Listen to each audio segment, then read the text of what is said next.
Al-Quran itu panduan, Al-Quran itu penawar, pahamilah,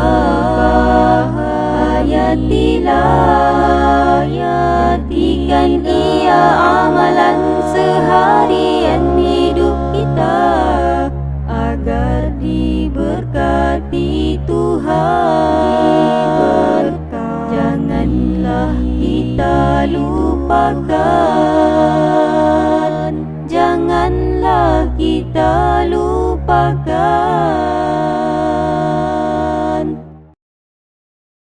Bismillahirrahmanirrahim. Alhamdulillah, hari ini saya nak berkongsi dengan anda semua berkenaan dengan nuzul Al-Quran. Okay, apakah itu nuzul Al-Quran? Selalu kita dengar, saban tahun kita dengar bila nak masuk Ramadan, bila dia dalam bulan Ramadan, kita dengar tentang nuzul Al-Quran.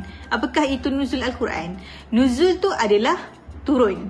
Al-Quran adalah Al-Quran, wahyu daripada Allah Subhanahu Wa Taala. Jadi kita nak tahu tentang cerita di sebalik penurunan Al-Quran. Okey, penurunan Al-Quran ni secara asasnya dia berlaku daripada Lauh Mahfuz ke Baitul Izzah di langit dunia. Okay. Dan daripada Baitul Izzah itu ada proses seterusnya, iaitu daripada Baitul Izzah kepada Nabi SAW. Jadi nuzul Al-Quran tu yang mana satu? Nuzul Al-Quran itu adalah daripada Lauh Mahfuz ke Baitul Izzah secara sekaligus, yang mana Allah telah turunkan Al-Quran secara sekaligus. Kesemua ayat-ayat Al-Quran diturunkan di Baitul Izzah pada bulan Ramadan. Dan seterusnya daripada Baitul Izzah kepada Nabi SAW selama 23 tahun melalui malaikat Jibril. Dan Al-Quran itu diturunkan secara berserakan, beransur-ansur mengikut peristiwa. Okay, jadi yang perlu kita faham adalah nuzul Al-Quran tu adalah proses yang pertama tu, daripada Lauh Mahfuz ke langit dunia ataupun Baitul Izzah. Okey, apa dalilnya? Okay, dalam Al-Quran Allah sebut dalam surah Al-Baqarah ayat 185, a'udzubillahi minasyaitonirrajim, syahrul ramadan allazi unzila fihi al-Quran. Okey, ini adalah salah satu-satunya ayat yang menyebutkan perkataan Ramadan, yang jelas menunjukkan bahawasanya Al-Quran itu turun di bulan Ramadan. Okey, tapi dalam bulan Ramadan tu bila Al-Quran itu diturunkan? Ada lagi ayat Al-Quran yang lain. A'udzubillahiminasyaitonirrajim, inna anzalnahu fi lailatul qadr. Okay, kami turunkan apa? Turunkan Al-Quran itu pada malam Al-Qadr. Seperti mana kita tahu kalau sebut malam Al-Qadr tu adalah malam-malam ganjil kan. Jadi apa di sebalik 17 Ramadan ini? Okay, di sinilah berlaku perbincangan dan perselisihan dalam kalangan ulama, dan kita bukan nak berbincang untuk mencari siapa betul siapa salah. Ini adalah perbincangan ilmiah untuk kita mengetahui kenapa orang ni sebut 17, kenapa orang ni sebut tarikh lahir dan sebagainya. Okey, pendapat pertama daripada Ibnu Abbas. Ibnu Abbas berpendapat Al-Quran ini diturunkan pada bulan Ramadan pada malam Al-Qadr, pada malam Lailatul Qadr.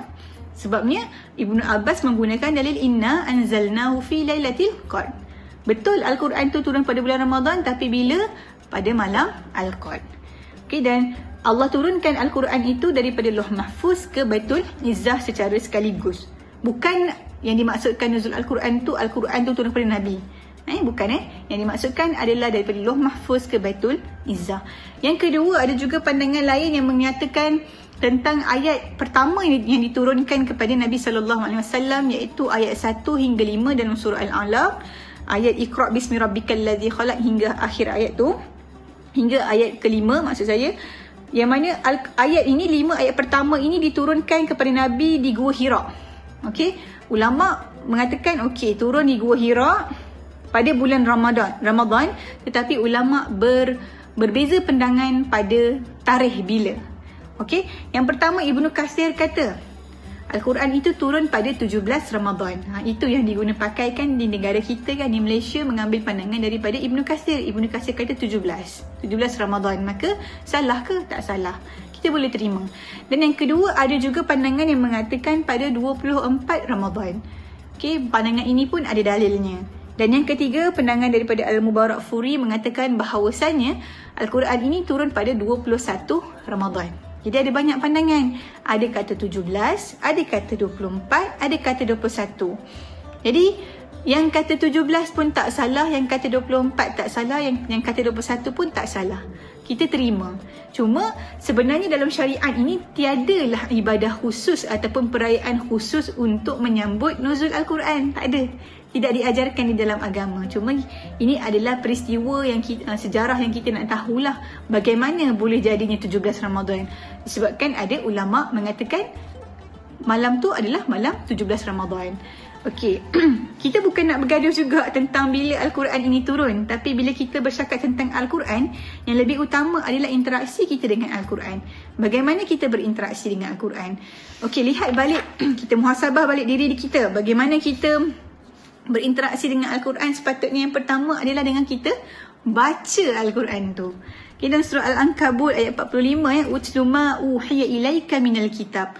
Bacalah apa yang diturunkan kepada kamu daripada Al-Quran. Itu lebih penting. Daripada kita bergaduh.